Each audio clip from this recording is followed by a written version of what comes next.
Seja muito bem-vindo ao Visão Parlamentar. Eu convido você a conhecer o que pensam e o que fazem os deputados estaduais mineiros. Eu converso com o deputado Duarte Bechir, do PSD, sobre a oferta de cursos profissionalizantes e inclusão no mercado de trabalho das pessoas com deficiência. O deputado ainda vai nos falar da inclusão em escola regular a partir do retorno das aulas presenciais e em que medida a pandemia afetou políticas públicas para as pessoas com deficiência.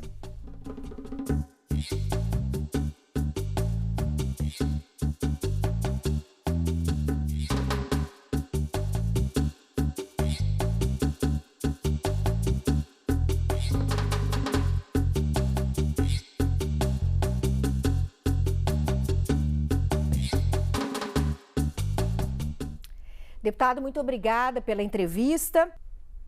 É um prazer estar com vocês aqui no programa, no Visão Parlamentar, uma oportunidade que a gente tem de poder estar contribuindo com um determinado tema, e hoje estamos falando da pessoa com deficiência, a contratação, os cursos profissionalizantes. Números mostram que nem o setor público nem o setor privado cumprem a lei que determina cotas para a contratação de pessoas com deficiência.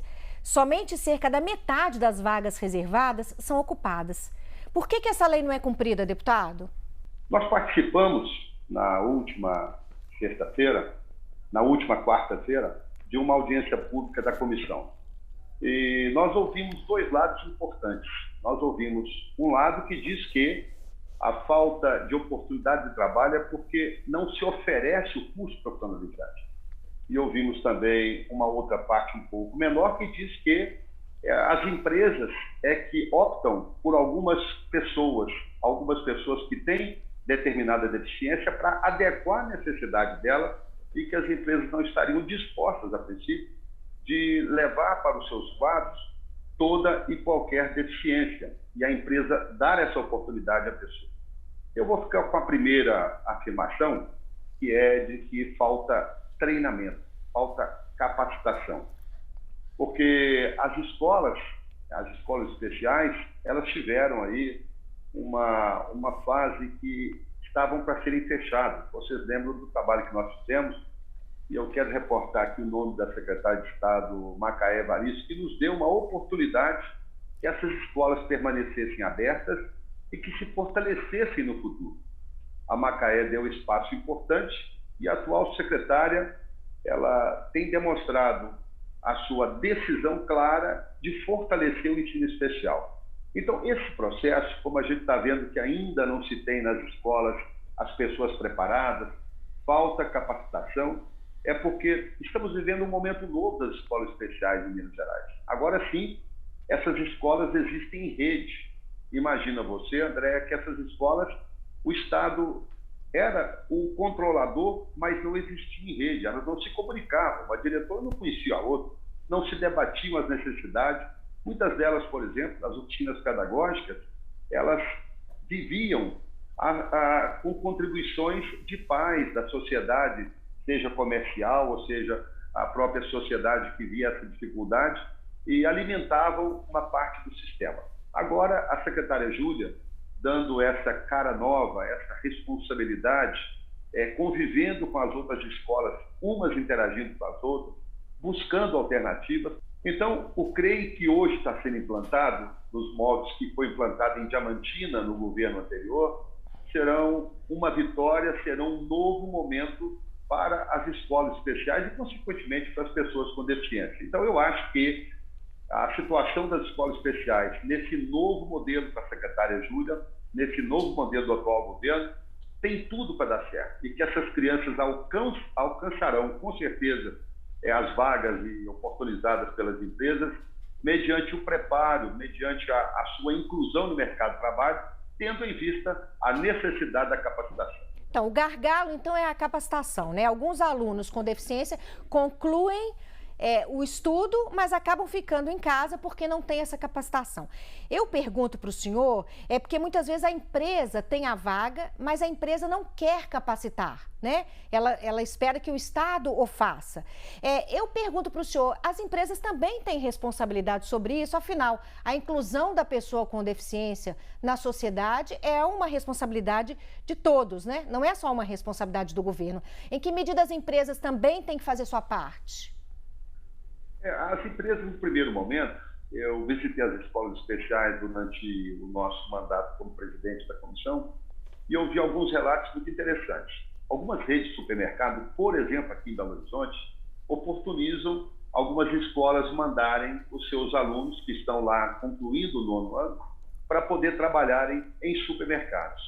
Isso facilita porque quase que não há necessidade de um treinamento para essas pessoas trabalharem no supermercado, naquele primeiro momento ali, atendendo as pessoas, podendo contribuir com a sua mão de obra, não de uma forma especializada, preparada, mas muito mais se adequando a essa vida tão importante que é o pós-escola, que é após o período de escolaridade, mas não são pessoas preparadas. Quando você pergunta se a responsabilidade deveria ser distribuída, partilhada, sim.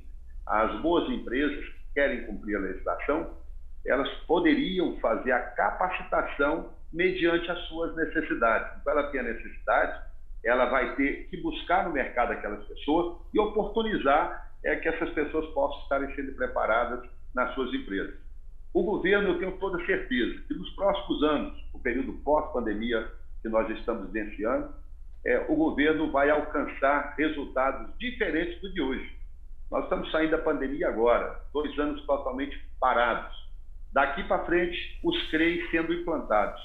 O governo, a Secretaria de Estado de Educação, tendo a oportunidade de dar a esses alunos o conhecimento, facilitar o seu acesso ao mercado de trabalho através dos CREs, eu acho que nós vamos vivenciar um novo momento para as pessoas com deficiência nos próximos 2 ou 3 anos, pós o período pandemia e pós o preparo que eles vão ter através das novas atividades que os CREs serão possibilitadas nos municípios. É o que a gente espera, né, deputado? Vale a pena lembrar que a lei de cotas deve ser cumprida por empresas que têm mais de 100 funcionários e com percentuais que variam de 2% a 5%. Se aplica a pessoas com deficiência física, auditiva, visual, mental e múltipla, seja visível ou não no ambiente de trabalho. Ô, deputado, as pessoas com deficiência conhecem essa lei também e também podem fazer valer esse direito? Ou há um desconhecimento? Eu acho que na sua grande maioria, são famílias de pessoas muito simples que levam seus alunos para as escolas especiais, as escolas públicas, né? Algumas famílias que têm outras oportunidades de trazer o seu filho para a rede, ou fazem escolas regulares, escolas normais. A gente vê que muitas famílias vão à justiça para que os seus filhos sejam matriculados nessas escolas normais, porque nós não podemos chamar de regulares, porque toda escola é regular. A escola normal, esses colégios que acabam tendo que admitir crianças com deficiência, o caso do autista, mediante decisões judiciais. Então, as famílias que utilizam o ensino público, na sua grande maioria, são pessoas de famílias simples, que não conhecem a legislação e não tem como buscar a alternativa de fazer valer o que está estabelecido na legislação. A partir desse momento, como eu te disse, que o CREI está sendo implantado, a expectativa é de que nós vamos vivenciar um novo tempo e novas oportunidades para os alunos das escolas estaduais especiais. O senhor citou a pandemia, né? Segundo o DIEESE, os trabalhadores com deficiência representaram mais de 4% do fechamento total de vínculos formais empregatícios no país. Eu pergunto para o senhor, em que medida a pandemia prejudicou, agravou o desemprego das pessoas com deficiência? Bom, nós sabemos que o caso das escolas em que os alunos tiveram a continuidade dos estudos pelas redes, remotamente, que não eram alunos com deficiência, eu acredito que diminuiu a produção. A produtividade da educação ela tenha diminuído. Mas imagina os telespectadores, que isso é totalmente diferente quando se trata da pessoa com deficiência. O trato não tem como ser através de rede, através do ensino remoto. O tratamento que é dado não tem como ser através do ensino remoto. Então, o prejuízo das crianças, dos jovens com deficiência, foi muito grande. O período da pandemia foi para eles, na verdade, um castigo duplo, porque as escolas fechadas, o ensino remoto não se adequa às necessidades da pessoa com deficiência. Então, nós estamos agora vivendo esse novo momento pós-pandemia. Fazer o presente, mas resgatar aquilo que nós perdemos, que essas crianças perderam nos últimos 2 anos. E uma deficiência também que é constatada nesse ciclo dos alunos com deficiência é aqueles que chegam no 9º ano e perdem a oportunidade de serem colocados, mantidos nas escolas, eles cumprem o estágio na rede escolar e vão para casa, porque não é oferecido as oficinas, ou quando são levados para fazer a ponte para a escola regular, não se oferece o sistema de transporte, não se oferece um professor de apoio capacitado. Muitas das vezes a escola coloca um aluno na sala de aula, depois que ele faz a travessia, e o professor, que é o professor contratado, professor de apoio, ele não tem ali a sua capacitação, porque não houve um concurso para que ele pudesse sê-lo na sua integridade, na sua totalidade. Então, o sistema, André, precisa mudar.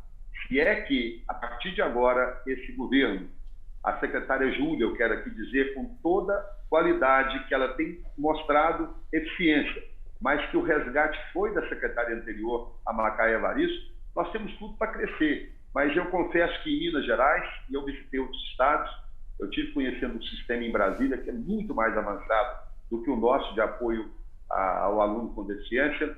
Nós ainda estamos engateando, nem caminhando a passos curtos, não, nós estamos engateando perto das necessidades e perto do que fazem em outros estados a educação oferecida às pessoas com deficiência. Uma das demandas apresentadas na reunião da Comissão das Pessoas com Deficiência é de que as famílias gostariam de oferta de tempo integral para esses alunos que têm algum tipo de deficiência, para que eles possam permanecer nas escolas por mais tempo e ter também outros tipos de serviço oferecidos, né?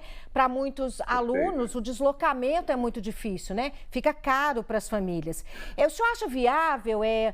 Lá na reunião o governo sinalizou que é possível melhorar esse tempo integral? Parece que a questão também é a alimentação desses alunos. Foi falado alguma coisa nesse sentido? Sim, foi dito, inclusive, que as escolas não preparam nem a alimentação que é oferecida, que não tem condições de eles ficarem. Muitas das vezes são doações que são recebidas, que o governo não tem essa responsabilidade com os alunos. A escola em tempo integral, nós estamos falando em recuperar o tempo perdido, ela é uma ferramenta importantíssima no processo, porque quando você tem a educação em tempo integral, você oferece ao aluno a sua permanência na escola por 2 períodos, certamente ele vai alcançar o resultado esperado na metade do tempo do que hoje é oferecido. Se você tem uma escola que só com um período ele vai ficar 2, durante 5 dias úteis ele vai ter 2 períodos, significa 10 dias. Nós vamos precisar de 4 anos, nós vamos fazer em 2. É uma necessidade que eu trago para você por experiência própria, pela nossa convivência, o nosso conhecimento, é o sistema integral. Muitas mães levam o seu filho hoje e ficam lá na escola, às vezes fazendo uma oficina, ajudando a oficina, fazendo um bordado, fazendo um crochê. As escolas, muitas das vezes, não têm um lugar para a mãe ficar, elas ficam em lugares improvisados, não tem o recurso para elas manterem a passagem, para ir, elas terem que alimentar fora de casa. É uma circunstância que tem que ser revista, mas a implantação do tempo integral, sem dúvida alguma, é uma ferramenta importantíssima, indispensável para que nós possamos dar aos alunos da rede especial um aprendizado, uma capacitação no menor espaço de tempo. Deputado, a capacitação de pessoas com deficiência é um dos temas de acompanhamento intensivo do Fiscaliza Mais. Essa iniciativa do Legislativo é uma forma de concentrar esforços para avaliar as políticas públicas de vários setores. Deputado, por que a escolha desse tema é importante? Como que o senhor avalia também essa iniciativa da Assembleia, o Fiscaliza Mais? Olha, a Comissão de Defesa dos Direitos da Pessoa com Deficiência, das comissões temáticas que não são especiais, são definitivas, é uma das mais jovens.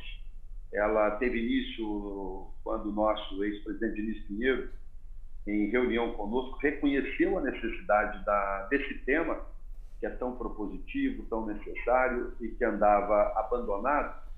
Nós, então, começamos tarde esse debate na casa. A Assembleia, eu me lembro que a deputada Lígia Praza, a deputada, foi a primeira presidente dessa comissão e ainda era presidente da casa o deputado Diniz Pinheiro. Então, o que era feito antes e o que é feito agora, nós temos uma mudança aí de mais de 100%, porque quase não se fazia nada. Agora, com a construção desse entendimento, de se valorizar, com a Assembleia tendo uma comissão específica do tema, a Comissão de Defesa dos Direitos da Pessoa com Deficiência. Muitas das leis que hoje existem no Estado de Minas, elas foram corrigidas, porque não se fala pessoa portadora da deficiência. Ninguém porta. Você pode portar um documento, portar uma carteira, mas ninguém porta uma deficiência. Então, o tema, ele precisa ser mais tratado com responsabilidade, que nós estamos fazendo agora, que a Assembleia está fazendo, e cobrar medidas. A ação do governo, e você diz também a ação das empresas, a corresponsabilidade social das empresas. Então, o debate da causa no Fiscaliza Minas, no Fiscaliza Mais, é muito importante, porque é um momento que a gente faz a reflexão da necessidade com o que está sendo colocado, e colocado de uma forma agora muito forte, conforme eu disse, mas das necessidades que também são esquecidas, como nós estamos falando aí da relação de preparar a mão de obra, capacitar os alunos das escolas especiais, capacitar a pessoa com deficiência para o mercado de trabalho. Tem que cobrar, tem que participar, e a Assembleia o faz agora de uma forma muito especial no Assembleia Fiscaliza, que é um momento importante para esse debate também. Deputado, o senhor acompanha também já há algum tempo os desafios dos autistas, né, das pessoas que têm autismo, e a inclusão desses autistas na sociedade e também na rede escolar. Diagnóstico tardio, dificuldade das escolas, falta de acolhimento dos pais são alguns dos problemas apresentados já aqui em várias reuniões da Assembleia. Já houve avanços em relação à questão do autismo? Sim, você sabe que uma das características do autismo e do autista, ele vive no mundo seu, ele vive ali um pouco isolado. Você nota que ele, um ditado popular, que ele está um pouco voando do lugar onde ele está. É uma das características que ele vive seu mundo próprio, ele é mais tranquilo. Então, uma grande vitória, e que nós já tínhamos buscado esse entendimento já há 4 ou 5 anos atrás, que é a carteira de identidade do autista. Então, o autista é uma pessoa com deficiência, que não é perceptível. E quando você está com a sua carteira e ela identifica que você é uma pessoa, aquele jovem tem uma deficiência, ele já é bem recebido, bem tratado, respeitado e incluído, porque a deficiência pode que não seja percebida. A identidade facilita a sua convivência, o seu intercâmbio com a sociedade para ser recebido no pós-saúde, no mercado de trabalho. Ou seja, foi uma grande conquista que esse governo, agora, no início desse ano, fez com que se tornasse uma realidade, depois de muitos requerimentos, de reuniões, e nós tivemos essa conquista. Também é de nossa autoria a lei que cria a semana para discussão do tema. Nós temos agora uma semana inteira que é discutido as questões ligadas ao autismo, ao espectro do autismo. Eu acredito que os avanços já alcançados também, muitas decisões judiciais, quando o judiciário dá a decisão que o pai tem o direito de colocar os pais do seu filho na escola, seja ela normal ou especial, que é o acolhimento ideal, mas eu digo que ainda falta muito. E você toca num dos pontos, que é o reconhecimento, a análise ali, nos primeiros momentos de vida, que é possível identificar os hospitais terem pessoas capacitadas das maternidades para poder fazer uma avaliação naquele momento e poder identificar que a criança nasceu com espectro autismo. E aí facilita. O tratamento precoce facilita, ele vai ter uma vida muito melhor, vai estar muito mais preparado para a vida se ele tiver o diagnóstico precoce e as maternidades, os hospitais poderem oferecer esse diagnóstico. Então, é um mundo que a gente pode dizer aqui em Minas Gerais que nós já caminhamos mais do que em outros segmentos, que em outras situações da pessoa com deficiência. O autismo em Minas Gerais, nós temos aí um grupo de mães que são criadores de um movimento, a Azateia, para que esse momento, para que esse assunto não se perca e não se pare. Ou seja, nós já caminhamos mais aí na defesa das pessoas com autismo do que em outras circunstâncias, que outras pessoas com deficiência. E aí eu tenho a dizer que, apesar de reconhecer que nós já caminhamos, também como as demais deficiências, os autistas ainda carecem de um espaço maior no debate e nas ações dos governos. O senhor já pontuou aí em alguns momentos a questão da educação inclusiva, né? A educação inclusiva é obrigatória em todo o país e quer dizer que os alunos que têm algum tipo de deficiência devem e podem cursar e se integrar às escolas ditas normais, né, deputado? A gente fala regular, mas o senhor pontuou, vou usar o termo normal. Normais. A resistência para essa educação inclusiva, a resistência das famílias, a resistência das organizações. Eu queria que o senhor explicasse um pouquinho como é que está esse processo, já que, por exemplo, muitas escolas também alegam falta de preparo para receber esses meninos, né? Estamos caminhando passo a passo, passos largos, passos curtos, o que o senhor diria? Vamos dividir a sua pergunta em duas situações. Primeiro, o Estado, que oferece o ensino em escolas que são escolas, não são as escolas especiais, porque não existe no Estado inteiro, tem pouco mais de 20, mas que credenciam as escolas, algumas delas, para ser escola referência de pessoa com deficiência. Essas escolas deveriam ter, no mínimo, acessibilidade. No mínimo. Nós não estamos falando da parte do professor, da pessoa que é preparada para receber. Vamos dividir em dois tópicos. Então, as escolas que são tidas e havidas e separadas para serem as escolas inclusivas, não são as especiais, quase na sua totalidade não tem o preparo, não tem a edificação, a rede física, a parte física não oferece do aluno. O aluno tem que ser carregado, porque a chegada da escola são escadas, tá certo? Não tem a rampa de acesso para as escolas que funcionam no pavimento superior. Eu tive numa cidade, Lima Duarte, tem mais ou menos 15 dias, e o diretor me mostrou que o acesso para as escolas, para as salas que ficam no piso de cima, todas elas, é de uma escada que ela é em caracol e tem que se carregar a cadeira. A escola inclusiva de Ituiutaba são escadarias para chegar na própria escola. Ela fica no plano, mas para se ter acesso da rua são escadarias. Eu tive em São Tiago, está lá mais de 4, 5 anos, a rampa de acesso para as salas de cima. Não se tem a conclusão. Então, por onde eu vou, eu identifico essa situação, nós estamos falando da estrutura primeiro, é deficitário. O Estado tem que preparar as escolas inclusivas, que são aquelas escolas que vão lá, o aluno que não tem deficiência, que ela vai receber 2, 4 alunos por série, mas que não tem acessibilidade. E o segundo tópico é o preparo dos professores. Nós não tivemos concurso do Estado para ser professor de apoio. E anteriormente a esse governo, qualquer professor de geografia, matemática, tinha o direito de se situar, num primeiro momento, à frente de professores que têm o curso, mas não têm o concurso.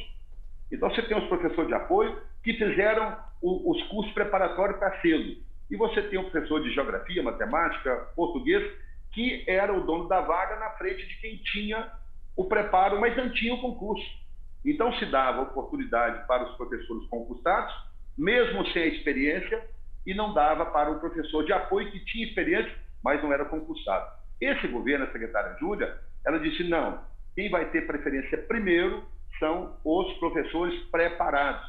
Não são concursados, mas se prepararam. Isso mudou tem 2 anos para cá. E foi objeto de ação do sindicato, que dizia que eles não podiam ser os primeiros a serem chamados, porque não eram concursados. Enquanto a partida a secretária pontuava, mas os alunos, o professor de português e matemática, embora seja importante, mas não tem o preparo para lidar com a criança com deficiência. Eu visitei uma escola em Ibirité, onde uma mãe me reclamava que o seu filho era colocado na primeira fila e nessa sala todos os demais, ninguém tinha deficiência, e que ele se sentia sozinho e a professora dava lá um notebook para ele ficar manuseando e ele vinha o cansaço e ele começava a gritar, a fazer gestos, e a professora mandava imediatamente chamar a mãe porque o aluno não estava conseguindo, na mesma intensidade dos demais, acompanhar a aula. Então você veja bem como é que esse mundo, como é que é o preparo, como é que era. A partir desse novo modelo, e que eu digo mais uma vez que eu tenho muita confiança que vai mudar em Minas Gerais, já está mudando, nós vamos ter uma educação especial muito mais acolhedora, pronta, profissional, aí colocar os 2 turnos, preparar as escolas para poder terem acessibilidade para as crianças de cadeira de roda, por exemplo, não precisarem serem carregadas quando chega à escola. Eu falei e repito para você, o tema em Minas Gerais carece de mais ação dos governos, tanto municipais, estaduais, que é o governo que mais abriga, e também do setor comercial, das empresas, de uma responsabilidade civil com essas crianças. Mas que o caminho é muito bom se for seguido em frente do jeito que está colocado hoje. Deputado, eu agradeço muito a entrevista do senhor e eu sou testemunha de acompanhar o trabalho do senhor e como que o senhor tem carinho com as mães, né? O senhor contou aí casos de mães e como que essas mães vêm até aqui à Assembleia para dividir, para serem acolhidas, porque é muito difícil, né? E elas têm que dividir isso e pedir ajuda para alguém. Então, assim, eu gostaria de parabenizar o senhor pelo trabalho, também a Comissão de Defesa das Pessoas com Deficiência, principalmente por esse acolhimento dessas mães que vêm e às vezes choram, né? A gente já acompanha as reuniões, é tudo muito sofrido, né? Mas elas encontram pelo menos alguém para acolhê-las aqui. Eu agradeço muito o senhor pela entrevista e te parabenizo também. Obrigada, deputado. Obrigado. Eu acho que a nossa casa, a Assembleia, é que merece todo esse elogio, porque quando ela abriu o debate, quando ela chamou para si a responsabilidade, tinha que se esperar resultado. E os resultados nós começamos a colher de uma forma mais intensa a partir de agora. Um abraço, muito obrigado e até uma próxima oportunidade. Obrigada, deputado. Eu conversei com o deputado Duarte Bestir, do PSD, sobre a oferta de cursos profissionalizantes e inclusão no mercado de trabalho das pessoas com deficiência. O deputado também falou da inclusão dos alunos em escolas normais a partir do retorno das aulas presenciais e em que medida a pandemia afetou as políticas públicas para as pessoas com deficiência. Para rever estas e outras entrevistas, é só acessar o nosso portal. Obrigada pela companhia e até a próxima.